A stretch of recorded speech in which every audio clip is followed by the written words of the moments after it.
Hello friends, welcome back to my video. ഞാൻ എൻ്റെ വീടിൻ്റെ മുകളിൽ ടെറസിൽ കുറച്ച് പച്ചക്കറികളൊക്കെ കൃഷി ചെയ്യുന്നുണ്ട്. അപ്പോൾ അതിൻ്റെ വീഡിയോ ആയിട്ടാണ് ഞാനിന്ന് വന്നേക്കുന്നത്. എൻ്റെ പച്ചക്കറിത്തോട്ടം ഞാൻ എങ്ങനെയാണ് മുമ്പോട്ട് കൊണ്ടുപോകുന്നത്, അതിനെന്തൊക്കെയാണ് ചെയ്യുന്നത് എന്നൊക്കെയാണ് ഞാൻ ഈ വീഡിയോയിൽ ഉൾപ്പെടുത്തിയേക്കുന്നത് കേട്ടോ. നിങ്ങളെല്ലാവരും ആദ്യമായിട്ട് ഈ ചാനൽ കാണുന്നവരാണെങ്കിൽ എൻ്റെ ചാനലൊക്കെ ഒന്ന് സബ്സ്ക്രൈബ് ചെയ്യാനൊന്നും മറക്കരുത്. അപ്പോൾ ഫ്രണ്ട്സ്, ഇതാണ് ഞാൻ എൻ്റെ വീടിന് മുകളിൽ, അതായത് ടെറസിന് മുകളിൽ ചെയ്തേക്കുന്ന എൻ്റെ കൊച്ചു കൃഷിത്തോട്ടം. ഇതിപ്പോൾ ഞാൻ നട്ടിട്ടൊരു 1.5 മാസമായ തൈകളാണ് കേട്ടോ. ഇത് എനിക്ക് കൃഷിഭവനിൽ നിന്ന് ഫ്രീ ആയിട്ട് കിട്ടിയ പച്ചക്കറി തൈകളായിരുന്നു. ഇത് നട്ടപ്പോൾ തൊട്ടുള്ള വീഡിയോ എൻ്റെ ചാനലിൽ കിടപ്പുണ്ട്, എല്ലാവരും കാണണം. ഇതെങ്ങനെയാണ് ഞാൻ നട്ടിട്ടുള്ളത്, അപ്പോൾ നട്ടപ്പോൾ എന്തുമാത്രം ഉണ്ടായിരുന്നു ഈ തൈകൾ, നട്ടപ്പോൾ ചെയ്ത വളങ്ങളും കാര്യങ്ങളും എല്ലാം ഞാൻ എൻ്റെ നേരത്തെ ഒരു വീഡിയോ ചെയ്തിട്ടുണ്ടായിരുന്നു. ഈ തൈകൾ വെച്ചപ്പോൾ ഞാൻ ഗ്രോ ബാഗിൽ ഹാഫായിരുന്നു മണ്ണും വളങ്ങളും എല്ലാം ആയിട്ട് ഫില്ല് ചെയ്തിരുന്നത്. തൈകൾ വളർന്നപ്പോൾ അത് ഞാൻ ഏകദേശം 3/4 ഭാഗമായിട്ട് ഫില്ല് ചെയ്തിട്ടുണ്ട്.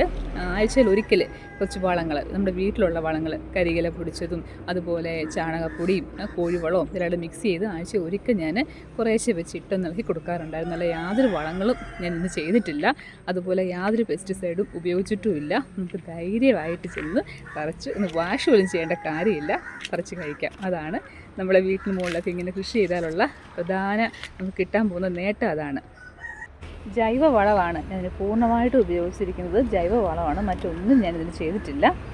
പിന്നെ ഗ്രോ ബാഗിലാണ് വെച്ച് കൊടുക്കുന്നതുകൊണ്ട് നമ്മൾ ഡെയിലി വെള്ളം ഒഴിക്കണം എന്നൊരൊറ്റ പണിയേ ഉള്ളൂ. അത് ഡെയിലി ഒരു തവണയും ഞാൻ ചെയ്യാറ്. ഒരു തവണ ഓരോ കപ്പ് വെള്ളം എല്ലാ ഗ്രോ ബാഗിലും ഒഴിച്ചു കൊടുക്കാറുണ്ട്. അതുപോലെ കള വരുമ്പോൾ അത് പറിച്ച് കളയും, ഇടയ്ക്ക് ഗ്രോ ബാഗിൻ്റെ സൈഡൊക്കെ ഒന്ന് തട്ടി കൊടുക്കുകയൊക്കെ ചെയ്യണം. ഇത്ര മാത്രമേ ഞാൻ ചെയ്തിട്ടുള്ളൂ. എനിക്ക് നല്ല രീതിയിൽ ഇപ്പം വിളവ് കിട്ടിയിട്ടുണ്ട്. വന്നപ്പോൾ അത്ര എല്ലാവരും കണ്ടപ്പോൾ തൈകൾ കണ്ടപ്പോൾ പറഞ്ഞു ഇത് അത്ര കയറി വരുമോ എന്ന് ഡൗട്ടാണ്. കുറച്ച് ദിവസം ഒരാഴ്ച ഞാൻ വെച്ചിട്ടാണ് തൈകളൊക്കെ ഗ്രോ ബാഗിലേക്ക് വെച്ചതുപോലും. പക്ഷേ നന്നായിട്ട് നമ്മൾ ആ ചെറുതായിട്ട് നമ്മുടെ വീട്ടിലൊക്കെ ഉള്ള വളങ്ങൾ മാത്രം ചെയ്ത് കൊടുത്തിട്ടും നല്ല ഭംഗിയായിട്ട് എനിക്കിതാണ്ട കായകൾ ഇഷ്ടം പോലെ കിട്ടുന്നുണ്ട്. ഇതിൽ നിന്ന് ഡെയിലി വെള്ളം ഒഴിച്ച് കൊടുക്കുമ്പോൾ നമ്മൾ നോക്കണം കേട്ടോ, പുഴു ശല്യമോ കീടങ്ങളുടെ ശല്യമോ എന്തെങ്കിലും ഉണ്ടോ എന്നുള്ളത് നമ്മൾ ഡെയിലി വാച്ച് ചെയ്യണം. അല്ലാതെ നട്ട് കൊടുത്തിട്ട് മാറി നിന്നാൽ നമുക്കിതുപോലെ കിട്ടണമെന്നില്ല.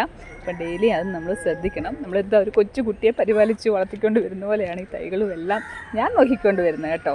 അപ്പം ഞാനിത് ഈ വീഡിയോ ചെയ്തതിൻ്റെ പ്രധാന കാര്യം എന്ന് വെച്ചാൽ, കാണുമ്പോൾ നമ്മളെ വീട്ടിലും ഇതുപോലെ എല്ലാവരും ഓരോ ഗ്രോ ബാഗിൽ ഒരു 10 ഗ്രോ ബാഗ് എങ്കിലും വെച്ച് ഇതുപോലെ കുറച്ച് തൈകളൊക്കെ വെച്ച് കൊടുക്കുകയാണെങ്കിൽ നമ്മുടെ വീട്ടാവശ്യത്തിനുള്ള പച്ചക്കറികൾ നമുക്ക് സുഖമായിട്ട് അതിൽ നിന്ന് നമുക്ക് കിട്ടുകയും ചെയ്യും. ഞാൻ നേരത്തെ പറഞ്ഞിരുന്നു, ഒരു തവണ നമ്മൾ ഗ്രോ ബാഗ് വാങ്ങിച്ചാൽ അത് 3-4 വട്ടം നമുക്കത് യൂസ് ചെയ്യാൻ പറ്റും. ഇത് കഴിയുമ്പോൾ നമുക്ക് ഇതിനകത്തെ വിളവെടുപ്പ് കഴിയുമ്പം നമുക്ക് ഇത് തന്നെ മണ്ണ് പോലും വേറെ നമുക്ക് വേണ്ട ആവശ്യമില്ല. കുറച്ച് വളങ്ങൾ മാത്രം മിക്സ് ചെയ്ത് അടുത്ത തൈ നമുക്ക് ഇതിനകത്ത് വെച്ച് കൊടുക്കുകയും ചെയ്യാം.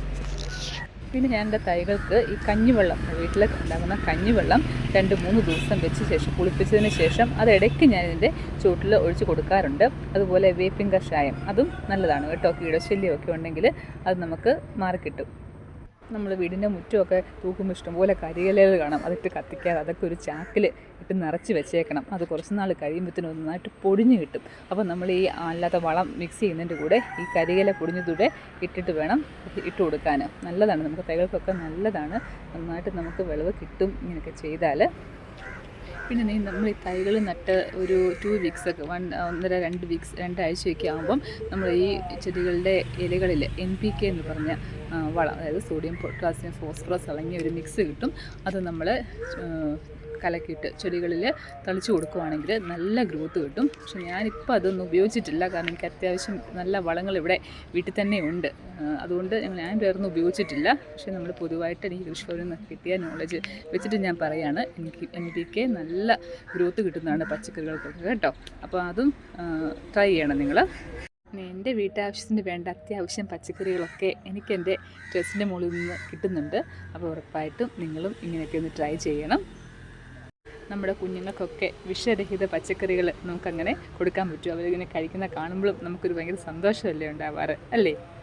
പിന്നെ കുറച്ച് പച്ചക്കറി തൈകൾ വളങ്ങളൊന്നും ചെയ്യാതെ ന്യൂട്രിസ്റ്റിക്ക് മാത്രം വെച്ച് ഞാൻ ചെയ്തിട്ടുണ്ടായിരുന്നു. അത് വെക്കുന്ന രീതിയൊക്കെ നേരത്തെ ഒരു വീഡിയോ ചെയ്തിട്ടുണ്ട്. എനിക്കതിന് നല്ല രീതിയിൽ വിളവ് കിട്ടി തുടങ്ങിയിട്ടുണ്ട്. അപ്പം എൻ്റെ നെക്സ്റ്റ് വീഡിയോയിൽ അത് ഞാൻ കാണിക്കുന്നതായിരിക്കും ഉറപ്പായിട്ടും. അപ്പോൾ അടുത്തൊരു വീഡിയോ ആയിട്ട് വരുന്നവരേക്കും എല്ലാവർക്കും ബൈ.